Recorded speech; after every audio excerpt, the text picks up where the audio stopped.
데살로니가전서 3장 11절로 13절입니다. 제가 봉독합니다.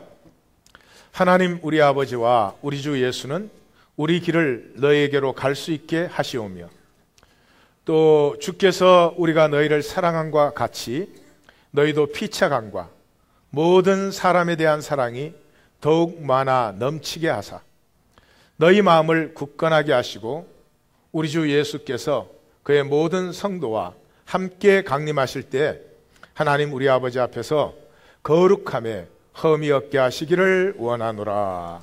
아멘. 오늘 들어가는 질문은 하나님의 심판을 만나셨습니까? 들어간 질문이 좀 살벌합니다.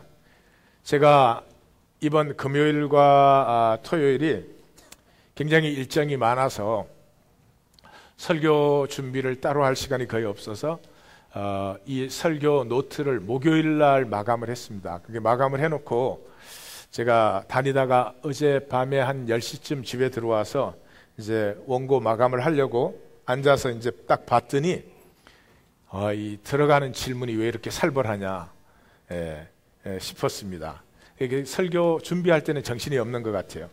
어쨌든 하나님의 심판을 만나셨습니까? 하는 질문으로 오늘 말씀을 나누어 보십시다. 이 질문을 다른 말로 고치면 마음이 굳건하십니까? 불안하십니까?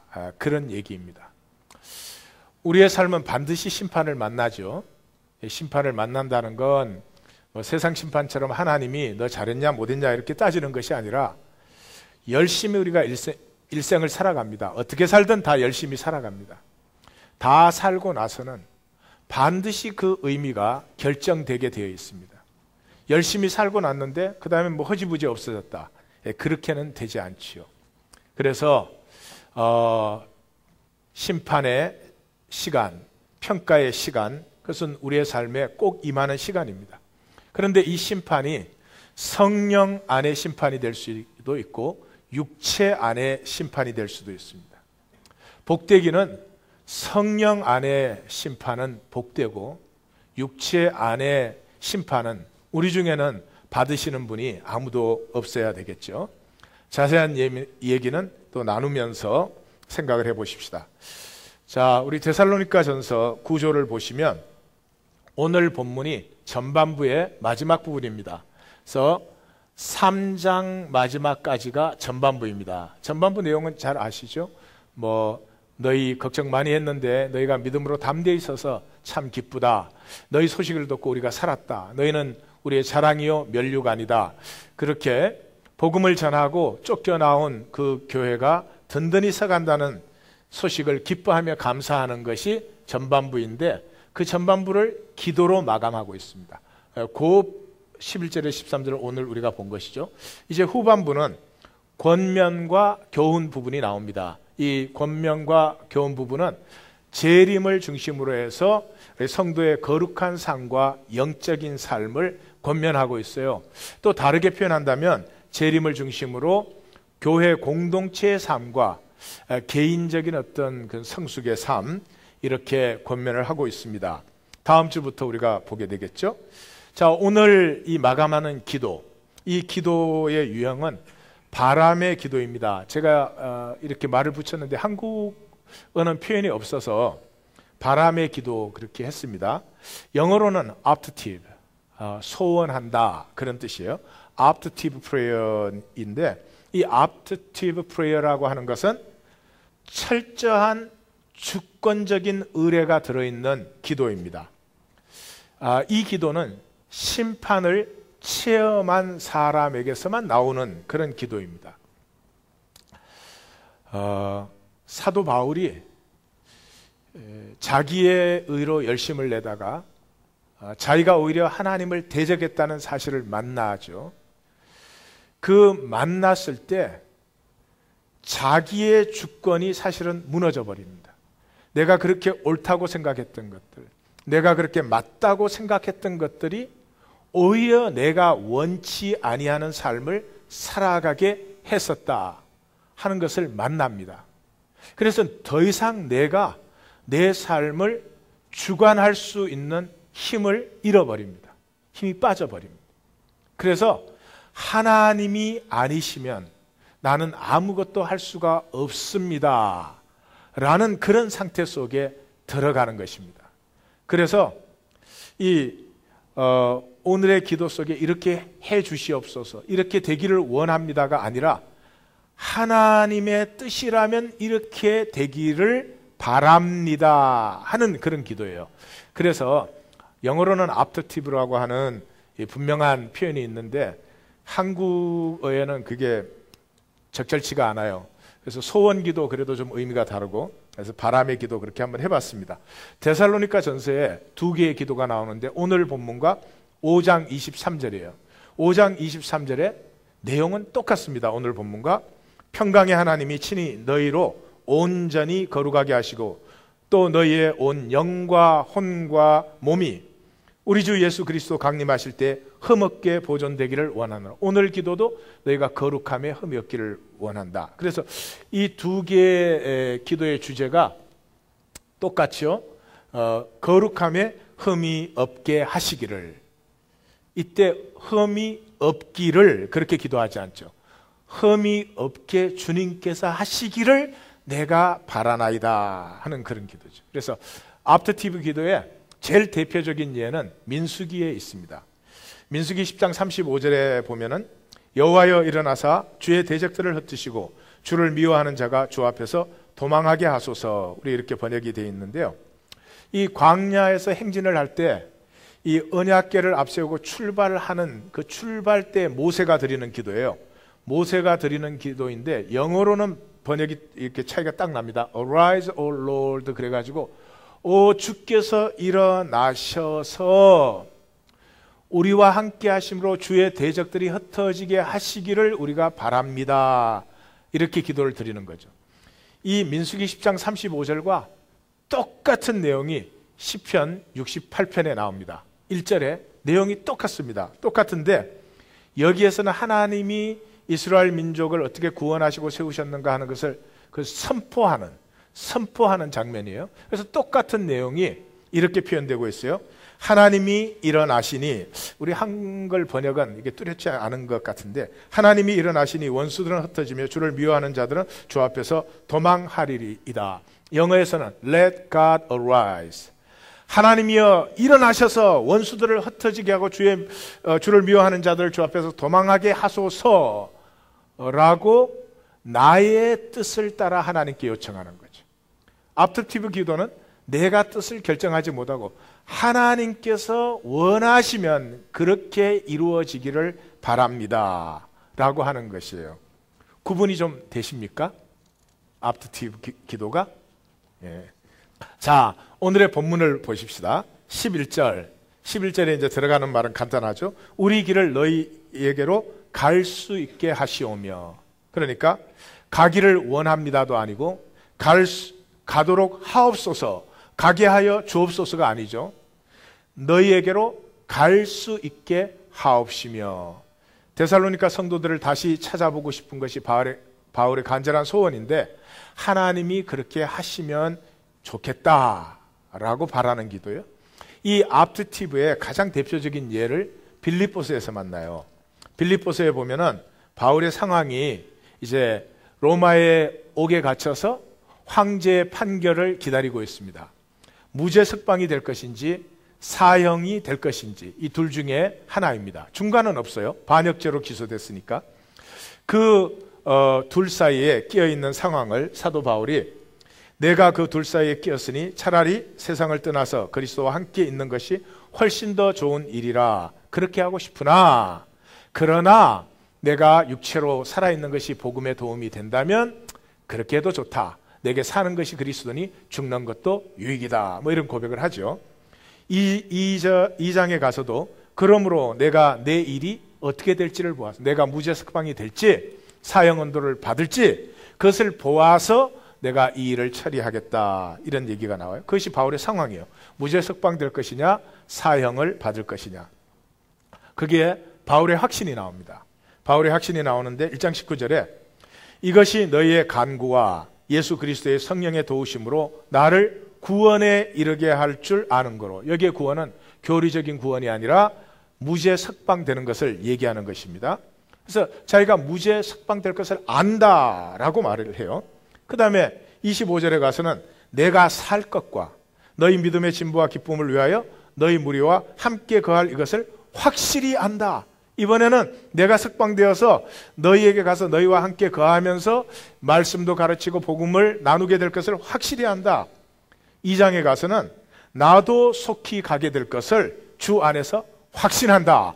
안다, 확실히 안다, 이제는 확신한다. 이렇게 점점 강조가 강해집니다. 그럼 생각을 해보세요. 황제가 자기를 무죄 석방을 시킬 것인지 아니면 사형 언도를 내릴 것인지 이건 알 수 없는 일이에요. 그런데 사도 바울이 자기는 확신한다는 거죠. 왜? 자기의 사명이 아직 남아있기 때문에 하나님께서 자기를 살리실 것을 확신한다 그래요. 그런데 보세요. 바울의 바람이 나옵니다. 2장 23절에 가면은 곧 이 사람을 보내기를 바라고 그래요. 이 사람이 디모데예요. 디모데를 너희에게 보냈으면 좋겠는데 그건 자기가 보내면 되잖아요. 자기 곁에 데리고 있는 사람이니까 보내면 되는데 디모데를 보내기를 바란다 이렇게 돼요. 그러니까 우리의 신앙과 거꾸로죠. 이런 경우에 우리는 어떻게 말해요? 무죄 석방되기를 바란다. 디모데 걔 금방 보낼게. 그러니까 우리의 신앙이 건강하고 바로 된 신앙이라면 이렇게 하는 거죠. 내 인생과 내 가정과 내 자녀가 잘 될 것을 내가 확실히 아노라. 그러나 오늘 아침밥을 먹기를 바라노라. 여러분이 웃으시잖아요. 그게 신앙이에요. 아무것도 아닌 일 속에 주님의 주권을 의식할 수 있는 신앙. 그것이 성숙한 신앙이에요. 그렇지만 내 생애 전체를 통해서 하나님이 이루실 일에 대해서는 조금도 내가 불안함이 없다는 거죠. Optative prayer. 이것이 건강한 신앙이에요. 자, 12절은 사랑이 더욱 많아 넘치게 하사. 여기 또 optative죠. 넘치기를 원합니다. 넘치게 하옵소서가 아니라 사랑이 더욱 많아 넘치게 하사. 누가? 주님께서 넘치게 하사. 그 넘쳐나면 어떻게 해? 피차감과 모든 사람을 사랑하게 되는 거죠. 데살로니가 전서에서 반복되는 부분이에요. 5장에 가서도 삼가 누구에게든지 악으로 악을 갚지 말게 하고 서로 대하든지 모든 사람을 대하든지 항상 선을 따르라. To one another and to all. 이렇게 반복되는 거죠. 여기서 우리와 끼리에 대해서 잠깐 보십시다. 우린 참 좋은 것이에요. 하나님의 모든 목적이 우리에 있어요. 우리가 되는 것이죠. 하나님 교회가 우리 되는 것. 온 세계 만 백성이 우리가 되는 것. 그게 하나님의 뜻이에요. 우리는 나 더하기 너가 우리가 아니에요. 나는 너를 위해서 죽고 너는 나를 위해서 죽은 자리에 나는 어느 때보다 더 나로 살아있고 너는 어느 때보다 더 너로 살아있는 것이 우리예요. 하나님 나라 할 때 많이 했으니까 다 같이 해보겠습니다. 준비하면 이렇게 손을 올리시는 거예요. 다 잊어먹으신 것 같아요. 내가 한 번만 더 드리겠어요. 준비. 우리는 나 더하기 너가 아니고 나는 너를 위해서 죽고 너는 나를 위해서 죽은 자리에 나는 어느 때보다 더 나로 살아있고 너는 어느 때보다 더 너로 살아있는 것이 우리입니다. 둘씩 짝을 지어서 해볼까요? 우리는 참 좋은 것이에요. 남편이 아내를 위해서 죽은 자리에 남편이 진짜로 살아있는 거예요. 아내가 남편을 위해서 죽은 자리에 내가 살겠다고 발부둥치는 아내, 자기도 죽고 남편도 죽어요. 남편도 마찬가지죠. 그래서 이 우리가 하나님 나라의 주제죠. 그래서 주님이 가르치신 기도에 보면 우리라는 단어가 키워드, 주제잖아요. 우리 아버지 이렇게 나오거든요. 우리 아버지. 우리 만유의 아버지. 거기에 우리에게 일용할 양식을 주옵시고 우리를 구원하여 주옵시고 우리를 시험에 들지 말게 하옵시고. 그러니까 우리에게 일용할 양식이죠. 그러니까 나는 천년만년 먹을 것이 있어도 만약에 이 세상에 굶주린 한 형제라도 있으면 이 기도를 멈출 수 없는 거예요. 근데 기독교 2000년사의 비극은 이걸 우리에게 일용할 양식을 나에게 일용할 양식으로 착각한 거죠. 그러니까 이 북미 국가나 유럽 국가는 이 기도를 상실해 버렸어요. 뭐 너무 많이 먹어서 문제지. 나에게 일용할 양식을 주옵시고 기도의 제목이 되지 않잖아요. 그런데 우리에게 일용할 양식을 주옵시고 하는 이 기도가 상실되어질 때 문화가 타락하기 시작합니다. 아무리 내가 풍요해도 언제나 이 역사 가운데 이 세상 어디엔가 아직도 배가 고픈 채로 잠자리에 들어가는 한 형제를 기억할 수 있을 때 우리의 소유가 타락되지 않고 아름다운 나눔의 도구가 될 수가 있는 거죠. 우리는 이렇게 아름다운 것이에요. 우리의 죄를 사하여 주옵시고요. 나의 죄를 사하여 주옵시고가 아니에요. 내가 아무런 죄가 없어도 우리의 죄를 사하여 주옵시고이기 때문에 하나님 앞에 기도할 수밖에 없어요. 주님께서 십자가에서 내려오셔도 돼요. 2000년이나 달려 계셨어요. 그러나 주님이 십자가에서 내려오실 수가 없어요. 이 땅에 죄의 종로로 다는 한 심령이라도 있는 한은. 왜냐 그러면 그 아픔이 나의 아픔이기 때문에 우리의 죄거든요. 우리를 시험에 들지 말게 하옵시고. 우리는 이렇게 아름다운 것인데 마귀가 어떻게 속이느냐? 끼리를 갖다 붙여요. 우리 끼리는 마귀의 나라예요. 참 나쁜 것이에요. 제가 원색적인 표현을 씁니다. 여러분들 마음에 꼭 새겨지도록. 우리끼리는 아주 나쁜 것입니다. 마귀의 속임수예요. 예를 들면 민족은 참 아름다운 것이에요. 한국 민족이라는 개체성을 통해서 이학권이라고 하는 한 개인이 이 땅에 보내심을 받았어요. 내 정체성의 뿌리가 되는 부분이고 내가 한국 사람인 것은 하나님의 섭리와 뜻이 계셔서 그렇게 창조되었기 때문에 아름답고 귀한 것이에요. 그런데 민족주의가 되면은 그것은 마귀의 것이에요. 인류 역사에서 가장 악랄한 마귀 노릇을 한 것이 민족주의입니다. 예를 들면은 독일이 600만 명 유대인을 학살할 수 있었던 것이 게르만 민족주의 때문에, 일본이 동남아를 침공해가지고 그렇게 잔인한 일을 할 수 있었던 것이 민족주의 때문에, 지금도 일어나는 분쟁들은 전부 민족주의의 이름으로 다른 민족을 말살하려고 하고 이런 일들이 일어나죠. 그래서 끼리, 우리는 참 좋은 것인데 끼리가 붙으면 그것은 마귀의 것이에요. 한국 사람들은 조심하셔야 됩니다. 이 작은 나라가 남북으로 나누어져 있어요. 그것만 해도 아픈데 동서로 나누어져 있어요. 코딱지만한 데서 전라도는 어디고 경상도는 어딘데 뭐가 또 동서로 또 나누어집니까? 그것도 부족해서 동쪽에서 북쪽 남쪽,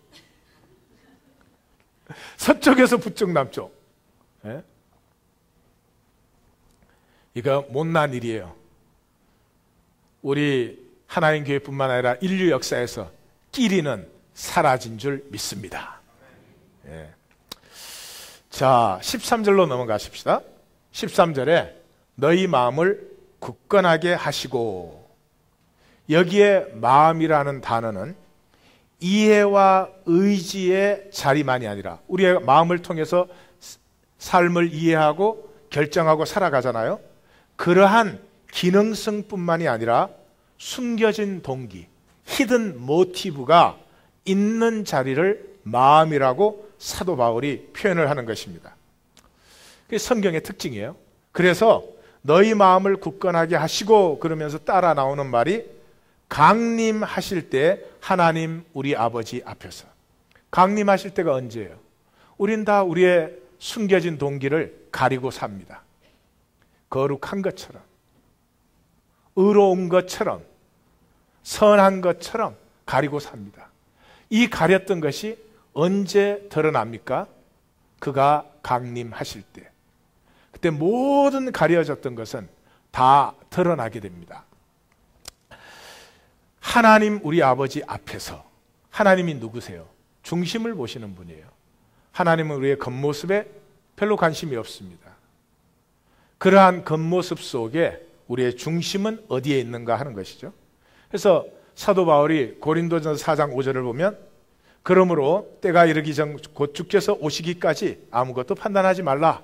중심이 드러날 때까지 판단하는 것은 어리석은 것이다. 우린 중심을 알지 못하니까 판단하지 말라.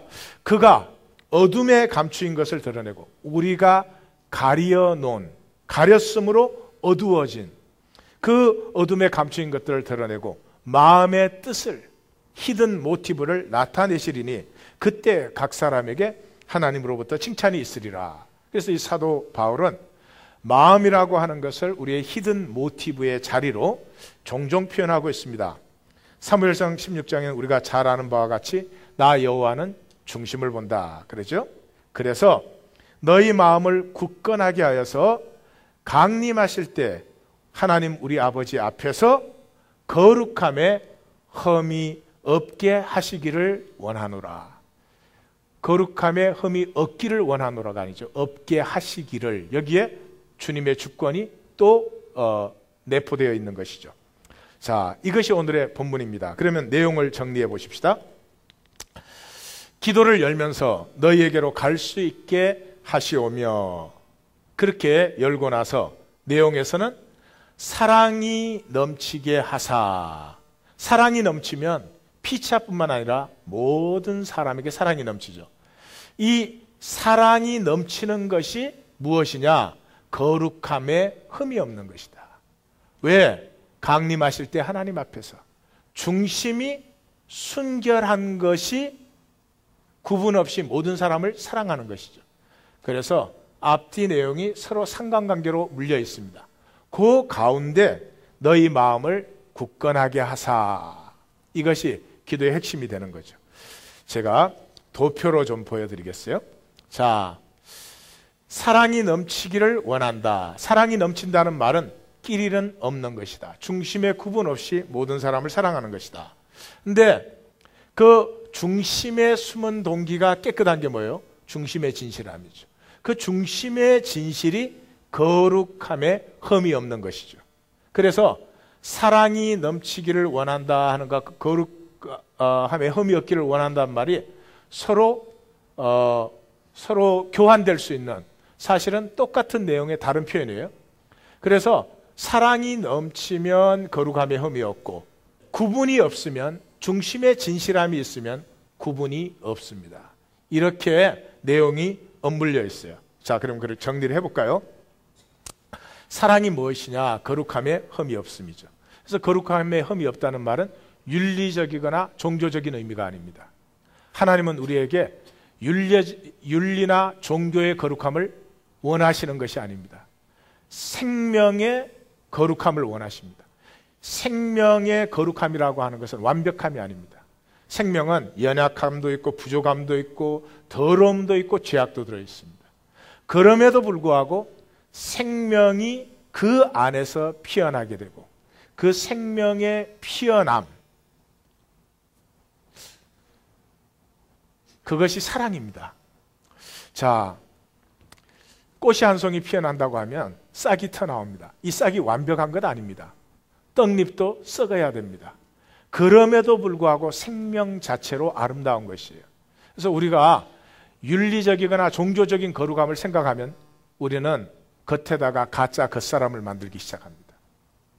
그런데 생명의 거룩함을 생각하시면 내게 있는 모든 부족함과 연약함에도 불구하고 생명이 자라남으로 말미암은 그 아름다움을 함께 나눌 수 있는 것이죠. 그때 윤리적이고 종교적인 거룩함도 사실 열매를 맺게 됩니다. 순서가 바뀌면 가짜가 되는 것이죠. 자, 그것이 제 설명이냐? 아니에요. 사도 바울이 이미 2장에서 하신 말씀이에요. 2장으로 가볼까요? 8절에 이렇게 말합니다. 우리가 이같이 너희를 사모하여 하나님의 복음뿐 아니라 우리 목숨까지도 너희에게 주기를 기뻐하면 너희가 우리의 사랑하는 자 되면, 우리가 너희를 사랑한다 그걸 알지? 이어서 10절에 뭐라고 합니까? 우리가 너희 믿는 자를 향하여 어떻게 거룩하고 옳고 흠없이 행하였는지에 대하여 너희가 정인이요 하나님도. 여기에 사도 바울이 우리는 너희 앞에 있을 때 완벽하였다, 조금도 흠이 없었다, 그런 뜻입니까? 육체를 가진 인간은, 완벽한 사람은 아무도 없습니다. 사도 바울이 너희를 우리의 중심의 진실함으로 사랑한 그것이 우리의 거룩함과 우리의 흠 없음이다 하는 것을 말하고 있죠. 그러니까 사랑은 다시 말하면 중심의 진실함입니다. 중심의 진실함이다, 그 말은 숨겨진 동기가 없다 이 말이죠. No hidden motive. 숨겨진 동기가 있으면 그건 사랑이 아니에요. 예, 제가 성도님들을 아주 사랑하고 친절하게 대해주는데 점심 얻어먹으려고. 그런데 만약에 그렇다면 그건 사랑은 아니다 이런 거죠. 간단한 것입니다. 이것이 사도 바울의 특징입니다. 그게 제일 잘 나타나는 데가 어디예요? 고린도전서 13장이에요. 고린도전서 13장에서 이렇게 사랑을 설명하면서 뭐라 그럽니까? 시작하자마자 사랑이 없으면 그 말은 숨은 동기가 나르시즘이면, 온갖 선하고 멋있는 일을 많이 하는데 숨어있는 동기는 뭐냐? 자기가 잘난 척 하려고, 자기가 사람한테 인정받으려고. 예? 사랑이 없으면, 그 말이 숨은 동기가 나르시즘이면, 그럼 뭐라고요? 1절에서 사람의 방언과 천사의 말을 해도 구리 소리요 꽹과리 소리에 불과한 것이다. 내가 예언하는 능력이 있고 모든 비밀을 아는 지식이 있고 산을 옮길 만한 믿음이 있어도 nothing, 아무것도 아니다. 내가 모든 것으로 구제하고 내 몸을 불사르도록 희생을 해도 아무런 유익이 없다. 뭐가 있으면? 숨겨진 동기가 있으면. 사랑은 중심의 진실함이에요. 그런데 중심의 진실함이 뭐냐? 아픔이에요, 아픔. 우리가 중심의 진실함을 다 원하지만 그것을 살지 않는 이유는 아프기 때문이에요. 제가 첫 번째 목회에서 이제 개척을 했어요. 아주 열심히 사역했어요. 지금은 그래서 열심히 안 해요. 굉장히 열심히, 하여튼 그 플러싱에 있는 쉐이 스튜디오의 뚜껑을 덮어야 된다고 열심히 했습니다. 근데 한 7년쯤 됐을 때 제 아내가 저한테 이런 얘기를 하더라고요. 개척해가지고 한 3년 됐을 때요, 우리가 미국 교회를 빌려 쓰고 있었는데 한 1년 반, 한 2년쯤 됐을 때인가 우리가 새벽 기도회를 할 수 있도록 이제 사용 허가를 받았어요. 그래서 이제 새벽 기도회가 시작이 되니까 새벽 기도회가 부흥해야 교회가 부흥한다고, 그래가지고 이제 뭐 열심히 했어요. 근데 제 아내가 저를 보고 그러는 거예요. 7년 정도 됐을 때, 그때 자기가 참 좋았대요. 그래서 뭐가 그렇게 좋았냐 그랬더니, 제가 이제 목회를 시작하고 나서부터는요, 그 시간이 유일하게 둘이 같이 있는 시간이었대요. 저희 집에서 그 교회까지 한 5분밖에 안 걸려요. 그런데 제가 얼마나 방방 뛰고 다녔는지 부부 사이에 둘이 같이 있을 수 있는 시간이 새벽 기도회 갈 때밖에 없었대요. 참 마음이 아프잖아요. 근데 또 이래요. 그런데 그렇게 해서 얼마 정도 하더니 새벽 기도에 다른 성도를 가는 길에 픽업하겠다 그러더래요. 그 둘이 못 있게 됐지. 그런데 옆에서는 그렇게 아파하고 힘들어 하는데 나는 관심이 없지, 정신이 없지. 이제 뭐 하느라고? 성공하느라고. 그 얘기를 하는데요, 제가 굉장히 마음이 아팠습니다.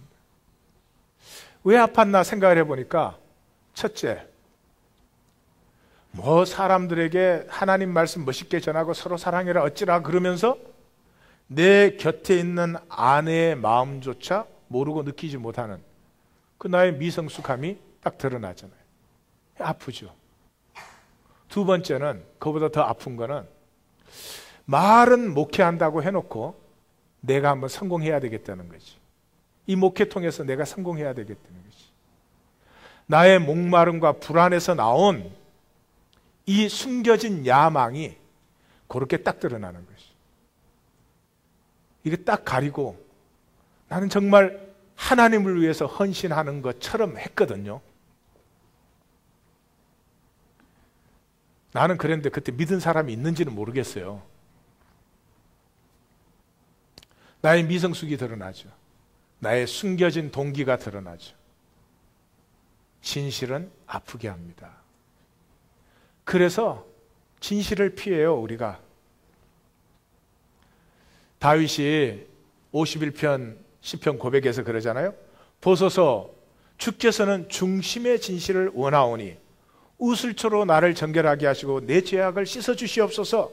그러면서 내게 즐겁고 기쁜 소리를 들려주시되 주께서 꺾으신 뼈로 즐거워하게. 주께서 꺾으신 뼈라는 것은 주의 징계를 말합니다. 징계를 받을 때 아프지요. 그 아픔을 나를 징계하는, 왜 징계해요? 치유하기 위해서. 그 치유하기 위해서 내게 임하는 주의 아픔을 내가 즐거워하게 하소서. 이건 생명을 아는 사람의 고백입니다. 이건 생명 세계를 모르고는 나올 수가 없는 고백입니다. 아픔이 뭐예요? 치유의 특징이에요. 치유의 특징. 아프지 않고 치유됐으면 좋겠는데 아프지 않고는 치유될 수 없습니다. 그래서 호세아서에 그렇게 말하잖아요. 오라, 우리가 여호와께로 돌아가자. 여호와께서 우리를 찢으셨으나 도로 낫게 하실 것이요 우리를 치셨으나 싸매어 주시. 여호와께서 이틀 후에 우리를 살리시며 셋째 날에 우리를 일으키시리니 우리가 그의 앞에 살리라. 치유가 오기 위해서는 반드시 아픔이 옵니다. 근데 그 아픔이 두려워서 부부 사이에 진실은 절대로 나누지 않습니다. 나눠야 될 것은 절대로 못 나눕니다. 나누지 않아야 될 것, 나누지 않아도 상관없는 건 다 나눕니다. 아플까봐 두려움 때문에 말해야 되는 것은 말 못합니다. 말하지 않아도 되는 것은 말을 합니다. 속지 마십시오. 마귀는 이렇게 합니다.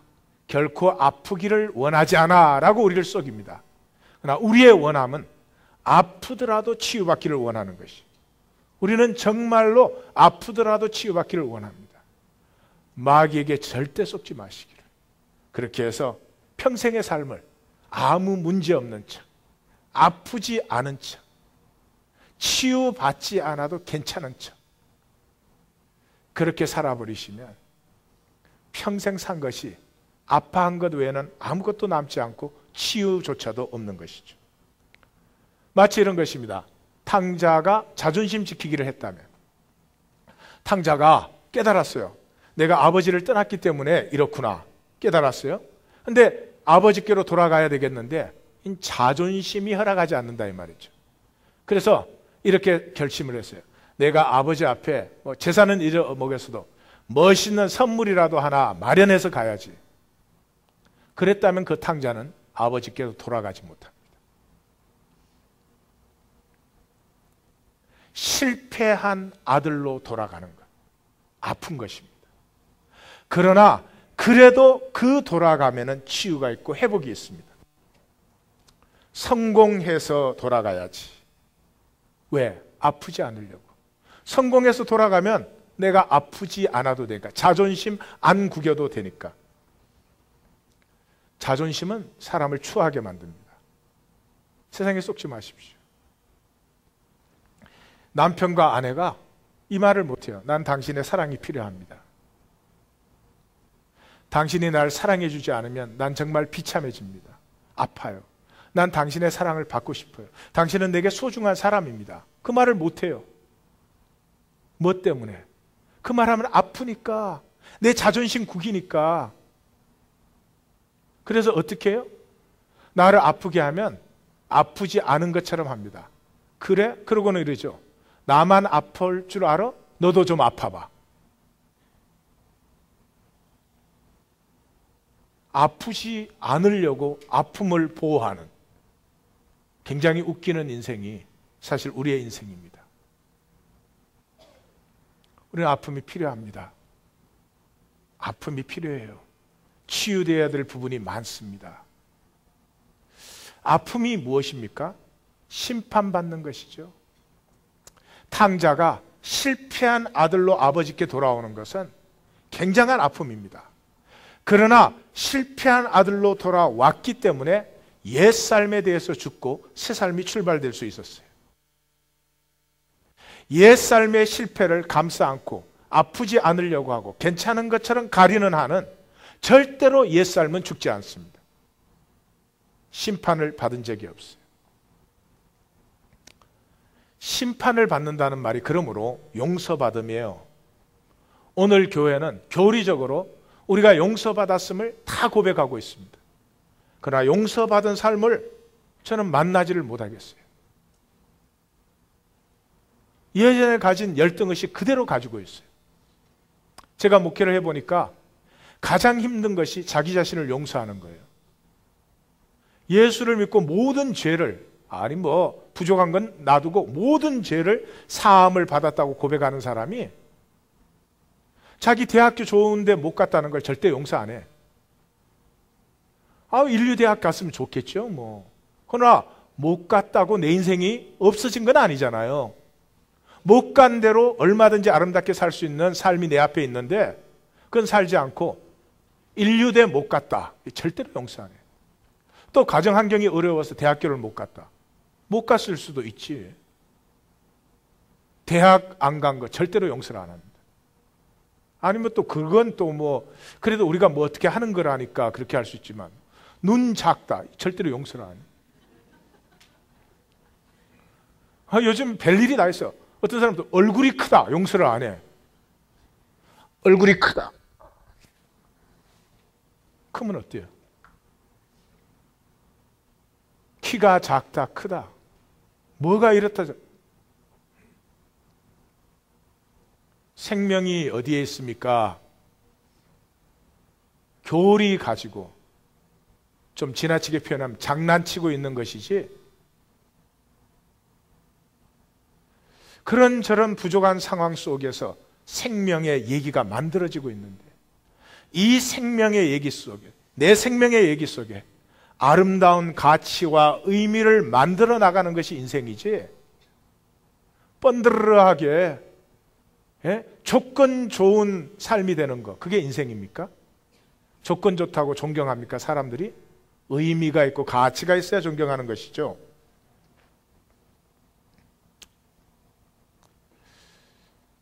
왜 이렇게 교회 용서가 없을까요? 하나님 모든 죄를 사해 주셨다고 그렇게 고백을 하면서 왜 자기 자신을 용서 못할까요? 자기 자신을 용서 못하는 사람은 자기 자신을 용서 못한다는 걸 모르죠. 다른 사람을 용서 안 하죠. 항상 투사를 시키니까. 그래서 열매를 보아 알지니 그렇죠. 그래서 심판받음이 용서받음이에요. 심판받지 않고는 용서받음은 있을 수도 없고 용서받음은 나타날 수도 없습니다. 이걸 제일 잘 설명하는 게 사도행전 2장에 나오는 베드로의 설교예요. 사실은 설교가 아니죠. 성령이 임했는데 사람들이 이게 도대체 무슨 일이냐 그러니까 그걸 설명해 주는 거죠. 설명하는데 세 가지로 아주 간단하게 설명합니다. 요엘 선지자를 인용해 가지고 다윗의 고백을 통해서 부활의 신앙을 가르쳐 준 다음에 예수 그리스도가 심판과 죄와 사망의 권세를 깨고 부활하지 아니하였느냐? 그러므로 그가 주와 그리스도가 되었다. 이렇게 간단하고 선명하게 길게 설교한 것이 아니라 옆에 분에게 표정 관리 잘합시다. 유도 신문에 넘어가지 맙시다. 예? 그런데 어떻게 설명하고 있습니까?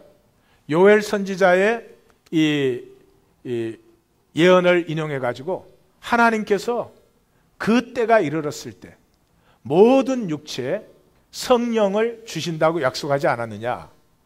성령의 임하심이 뭐냐? 심판받는 것 아니냐? 그래서 요엘 선지자의 사도행전 2장 19절 20절을 보시면 또 내가 위로는 하늘에서 기사로 아래로는 땅에서 징조를 베풀리니 곧 피와 불과 연기로다. 피와 불과 연기가 뭐예요? 하나님 심판 얘기하는 거 아니에요? 그래서 어떻게 주의 크고 영화로운 날이 이르기 전에 해가 변하여 어두워지고 달이 변해 해와 달이 완전히 새로워지는 이 세계가 조금 개선되는 것이 아니라 완전히 새로운 세계가 임하게 된다. 언제? 성령이 임할 때. 어떻게 성령이 임하면 완전히 새로운 세계가 임하게 될까요? 성령이 어디에 임할까요? 내 스킨에, 피부에 임할까요? 스킨케어 해주도록? 내장에 임할까요? 우리의 중심에 임하죠. 우리의 중심에 뭐가 있었습니까? 히든 모티브가, 숨겨진 제약들이, 숨겨진 이기와 정욕의 나르시시즘이 숨어 있었죠. 이것이 나를 속여서 불안하게 하여서 모든 것에 종노릇을 하게 만들 때 바로 그 자리에 성령이 임하시면서부터 정말 해가 변하고 달이 변하듯이 완전히 새로운 세계가 열려버립니다. 비로소 내가 진정으로 살기를 원하는 그 생명이 아프지만 피어나기 시작하는 것이죠. 그래서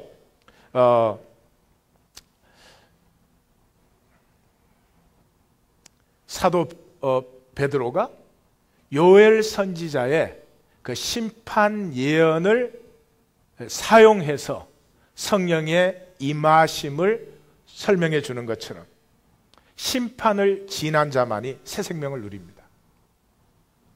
심판 받으세요. 내 옛 삶은 어렵지 않습니다. 내 옛 삶은 그렇게 사람들에게 자랑할 만큼 영광스럽지 않습니다. 우리의 옛 삶은 차이는 있을지 모르지만 다 부족하고 어렵고 힘든 가운데 정말 힘들게 살아왔습니다. 그러나 수치스러워하지 마십시오. 하나님께서 그것을 허용하셨습니다. 죄악이 있고 잘못이 있었습니다. 하나님이 허락하셨습니다. 탕자가 집을 나가서 죄악된 삶을 살았습니다. 아버지가 허락해 주셨습니다. 그게 끝이면은 허락하지 않습니다. 그것을 통해서 하나님께서 어쩌실 수 없는 내 안에 숨긴 나르시시즘을 깨시고 하나님의 생명이 피어나게 하시기 위해서 하나님은 나에게 아픈 과정을 허락하신 것입니다. 더 이상 아프지 않은 것처럼, 더 이상 나는 펄펙한 것처럼, 더 이상 나는 온전한 것처럼 그렇게 가리지 마십시오. 이제는 여십시오. 중심을 성령 앞에, 십자가 앞에 여십시오. 치유가 필요하다고 고백하십시오. 하나님에게 고백하시면 서로에게도 고백이 될 것이에요. 아내에게 고백하십시오. 내가 많이 아프다고. 사실은 너무 아파서 당신을 사랑할 수 있는 생명의 여력이 내게 없다고. 남편에게 고백하십시오. 사랑에 너무 목말라서 당신에게 나누어 줄 만한 것이 없다고. 자녀들에게도 잘못되고 부족한 것은 나는 이렇게 잘못되고 부족하다고 고백하십시오. 내가 잘못하면 만 가지로 변명하고 자식이 잘못되면 잘못됐다고 지적하고 그렇게 하지 마십시오. 심판을 만나셔야 됩니다. 심판을 만나지 않으면 새 생명 살 수 없습니다. 이 썩어야 될 옛 삶을 끊임없이 가리고 끊임없이 보존하려고 몸부림치는, 지난주에 어리석은 왕자라는 명상을 제가 나누었죠. 스승이 설명을 해줍니다. 전하, 유클리드의 기하학의 제1원리는 이렇게 해서 이게 증명이 되는 겁니다. 이해가 가십니까? 아니, 이해가 안 가는데 또 설명합니다. 아시겠습니까? 모르겠는데 10번을 해도 왕자가 알지를 못합니다.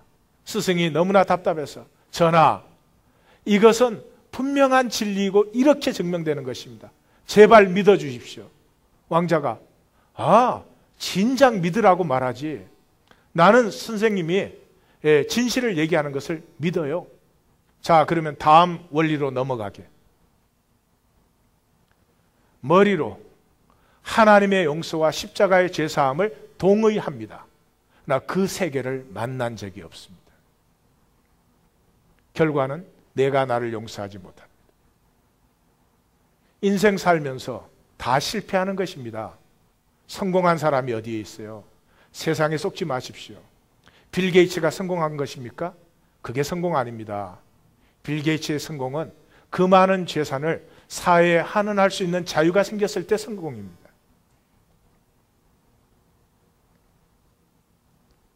이민 와서 몇 년이 됐는데 뭐 이러니 저러니 이젠 자기를 용서하십시오.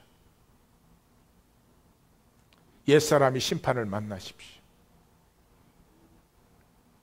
내가 주권적으로 결정하고 살아왔던 옛 삶이 내게 아픔임을 인정하십시오. 이제는 하나님의 주권이 내게 임해야 됨을 바라십시오. 하나님의 주권 없이는 정말로 진정으로 나는 살 수 없습니다를 고백하십시오. 결론을 내리십시다. 이 기도의 중심은 너희의 마음을 굳건하게 하시고, 너희의 마음을 굳건하게 한다는 것은 의지를 강하게 하라는 말이 아닙니다. 무엇이죠? 중심의 진실함이 있을 때, 내가 나의 약함을, 내가 나의 죄악됨을, 내가 나의 부족함을, 못남을 인정해 버릴 때, 그것이 하나님에게 용납받고 사람들에게 용납받았을 때 담대해지는 것입니다. 다시 말해서 심판받았을 때, 죄가 죄악으로 인정되었을 때. 베드로가 실패했어요. 큰 소리 뻥뻥 치더니 실패했어요. 주님이 오셔서 질문합니다. 내가 나를 사랑하느냐? 베드로가 할 수 있는 말은, 사랑은 분명히 있었는데 사랑하는 데는 완전히 실패했습니다. 그걸 인정했을 때 주님께서 내 양을 치라. 그 실패와 부족함을 주님께서 용납하셨습니다. 베드로도 인정했습니다. 이제 새 삶이 시작되는 것입니다. 그러므로 우리의 심령의 담대함은 우리의 의지를 강하게 하거나 뭐 그런 데서 오는 게 아닙니다.